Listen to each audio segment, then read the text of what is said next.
সারাদিন অফিস করতে করতে আপনারও কি কোমরের 12টা বেজে গেছে?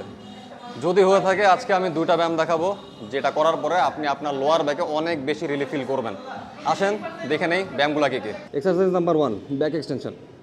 ফার্স্টে একদম ফ্লোরে উপর হয়ে শুয়ে পড়বেন। এরপরে আপনার পেটের থেকে বাকি অংশটুকু মাটির সাথে লাগা রাখবেন আর আপার পার্টটু উপরে ওঠানোর চেষ্টা করবেন, জাস্ট লাইক দিস। খুব বেশি উপরে ওঠানোর দরকার নেই, যতটুকু আপনার বডি সাপোর্ট দেয় ঠিক ততটুকুই করবেন। আপনি দেখবেন আপনি আপনার লোয়ার ব্যাকে সে স্ট্রেস ফিল করতেছেন, আপনি প্রেশার ফিল করতেছেন, আপনি আপনার মাসেলটা এঙ্গেজ করতে পারতেছেন। Exercise number 2, glute bridge.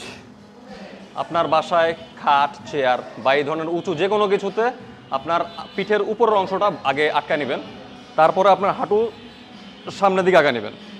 এরপরে জাস্ট আপনার কোমরটুকু যতটুকু উপরে সম্ভব আপনি উঠাবেন, যতটুকু উঠানো সম্ভব ততটুকু উঠানোর চেষ্টা করবেন।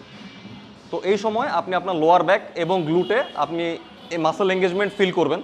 এই জিনিসটা, এই 2টা ব্যায়াম যদি আপনি প্রতিদিন করতে পারেন, 1 সেট বা 2 সেট 10 রেপস করে, আপনি আপনার লোয়ার ব্যাকে অনেক বেশি রিল্যাক্স ফিল করবেন। এই 2টি এক্সারসাইজের মাধ্যমে আমি নিজে অনেক বেশি লোয়ার ব্যাক পেইন থেকে রিলিফ পেয়েছি। আশা করি আপনি উপকার পাবেন। ভিডিওটি যদি ভালো লেগে থাকে শেয়ার করতে ভুলবেন না আপনার পরিচিতদের সাথে। সাথে থাকুন শিশির ফিটে। আসসালামু আলাইকুম।